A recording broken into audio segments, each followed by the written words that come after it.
Welcome. Today, we are diving into the recent #EndBadGovernance in Nigeria protest that have captured the attention of the nation and the world.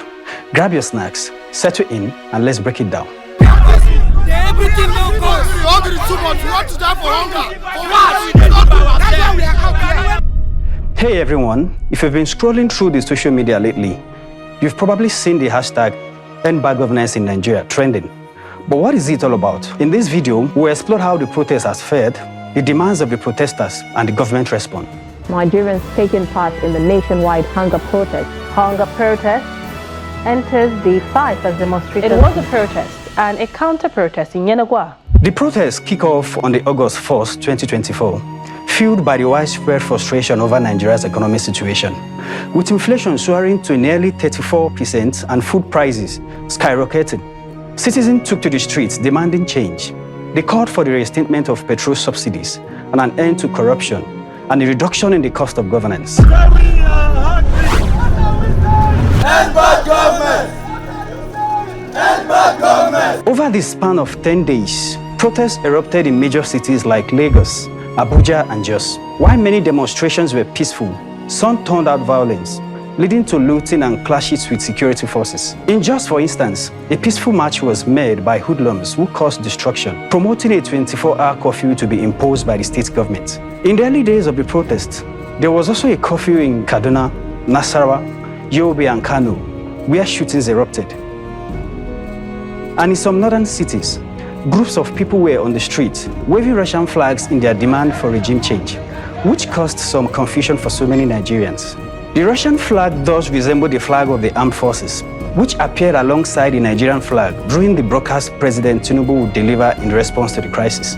The Russian flag sparked contention over undertones of the protest. Police would later find a link to one of the masterminds of the crisis that ravaged sudden wanting to use the protest to destabilize Nigeria. Nigeria is not doing well for us. We are feeling hungry. Everything's not going well for us. Our work is not going well. So we are coming out now to feel our feeling for them.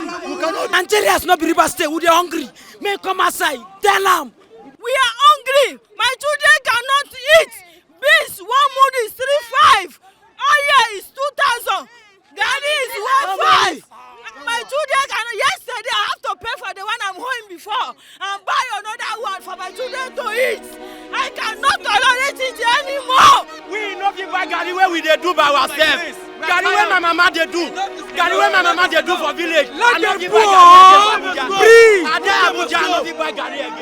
What you want is a good Nigeria.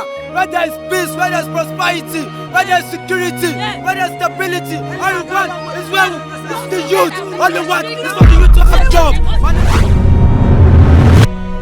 So, what exactly are the protesters asking for? Here are some of the main demands: reinstatement of petrol subsidies, reduction in salaries and allowances of public officials, end to corruption and mismanagement, implementation of minimum wage laws, judicial reforms and transparency in government spending. These demands reflect a deep-seated desire for accountability and better living conditions. In response, President Bola Tinubu addressed the nation, urging protesters to cease their demonstrations and engage in dialogue. However, many felt his speech lacked substance and did not adequately address their concerns. The government has promised to consider the protesters' demand, but skepticism remains high among citizens. The protests have had a significant impact on daily life in Nigeria. Many businesses, including banks and markets, were forced to close, and public transport was disrupted. Despite the challenges, the protests have been a powerful expression of the people's frustrations, highlighting the urgent need for change in governance. They did manage to draw significant attention. Former President Olusegun Obasanjo even voiced his support, stating that the youth were fighting for a legitimate cause and deserved to be heard. In response, President Tinubu convened the Patriots, a group that has advised the government to consider the demands of the protesters, including constitutional changes that must be carefully considered and broadly consulted so as not to destabilize the country. We came to convey this view that Nigeria needs a people's democratic constitution. Nigeria, we affirmed to Mr. President, is a pluralistic country. And you know that pluralistic countries exist all over the world. Put some proposals to Mr. President. And we urged him to send the President's executive bill to the National Assembly, a bill that will call for two essential measures.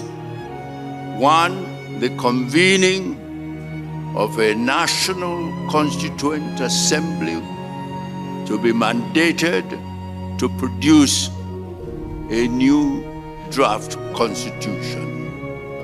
And we suggested that such National Constituent Assembly should consist of individuals elected by the people on non-party basis.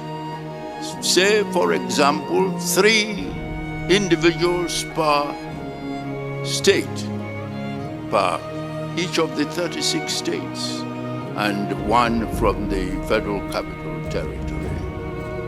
And they should be mandated to produce a new draft constitution.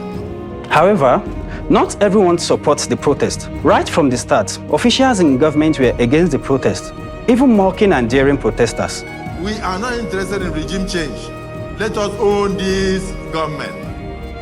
Those who want to protest can protest, but let us be there eating. Am I right? I must thank Niger Delta. The protest created a deep divide between regions of the country. Like during the #EndSARS protest, some critics argue that the movement will be hijacked by individuals with ulterior motives, leading to violence and chaos. Even before the protest started on August 1st, a separate anti-hunger protest group was already on the streets, some suspected to have been recruited. In the end, human rights lawyers have expressed concerns about the direction the protests have taken, particularly regarding incidents of looting and vandalism. And human rights writers have called for the presidency to probe the reported killing of around 22 protesters by security agencies.